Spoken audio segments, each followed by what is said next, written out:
My name is Sienna Craig, and I'm an associate professor of anthropology at Dartmouth. And I have been working in the Nepal Himalaya for about 2 decades, and have been working amongst communities here in New York City from the Himalaya, also for the duration of their migration here, about the last 15 years.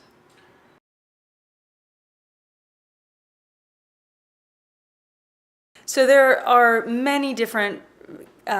groups of communities here in New York from the Greater Himalaya. And by Greater Himalaya, I don't just mean northern Nepal, I also mean Bhutan and northern India, places like Sikkim and Ladakh, as well as Tibetan areas across China. And although my personal as well as my own academic commitment is more to this one area that I spend a lot of time in Nepal, Mustang, I was very curious to understand how and to what extent the families that I knew from Mustang and their experiences reverberated across these Himalayan communities, and where there were differences, and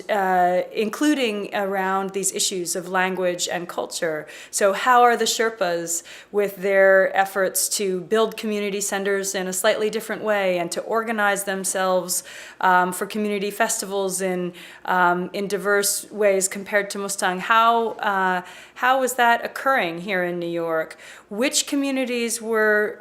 struggling to continue to speak their language, for example, or to deal with the other aspects of being new immigrants? How is Mustang an exemplar? How is it an outlier? These were research questions that were also in the back of my mind, but I think that any project that attempts to talk about voices of the Himalaya needs to be expansive in its vision of what the Himalaya mean. So you might find it surprising to learn that there are such a large number of people from a very small Himalayan community, in this case one called Mustang, settled here in Brooklyn and Queens.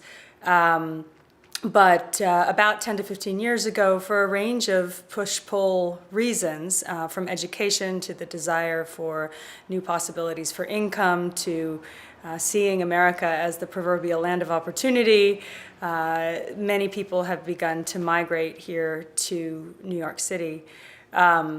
And at first it was really single individuals, more men than women, coming in search of work, mostly in various service sector jobs. But over the last 10 to 15 years, families have begun to come. New generations of Himalayan or Mustangi Americans have been born here in New York. And people are struggling, but also in many cases thriving in this new and newly remade community. One of the reasons that I began to actually follow some of the people from families I knew in Nepal, in Mustang, to New York and to observe their journeys to New York, it began really as part of a set of social relations. I became a courier of things and messages and photographs between one place and the other at a moment when the internet and ability to access and be in touch with people from Nepal to New York and vice versa was less easy. And I also wanted to just understand what it was like at a very basic level for some of these family members to be coming to America and adjusting to life here. But over time, and also as migration continued, and large percentages, especially of the young working and young educated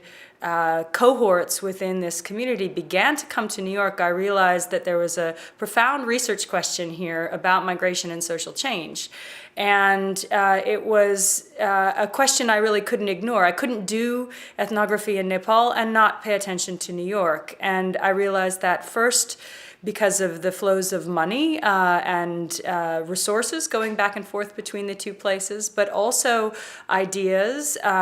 expectations of the future, questions about language and cultural practice and sustainability of those things in a new generation.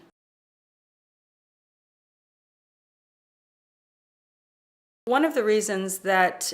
we've begun this process of recording stories through the Voices of the Himalaya project, which is funded by a seed grant from the provost office at Dartmouth, was really, well, there were two main reasons to start this project. The first, again, was a personal one in that after many years of working with a young research assistant and someone who I had gotten to know over many years, Nawang Tsiring, who is from Nepal but lives in New York now, I saw his own interest in his community's language and culture, the changes happening amongst the youth, and his desire to really capture some of those transitions, and wanted to support him in that. I am not a linguist, but I'm fascinated by language and was always, even back in Nepal, very interested in how people navigated between the different languages that they needed in their lives, and was also very curious about how that was happening here in New York and with the layer of the immigration stories, right?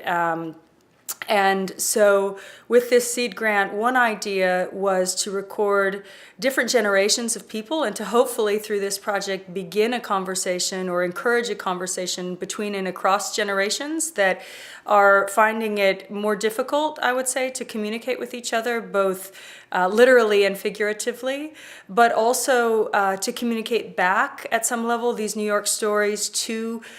communities at home in Nepal who have one vision of what life in America is like, which is not necessarily a complete vision, and to share some of the hardships, the kiduk, the happiness and suffering of people who have moved to New York seemed like an important, engaged anthropological endeavor. This is a project that I think could be expanded or contracted depending on community interest, everybody's time involved in the project, but I think that success would look like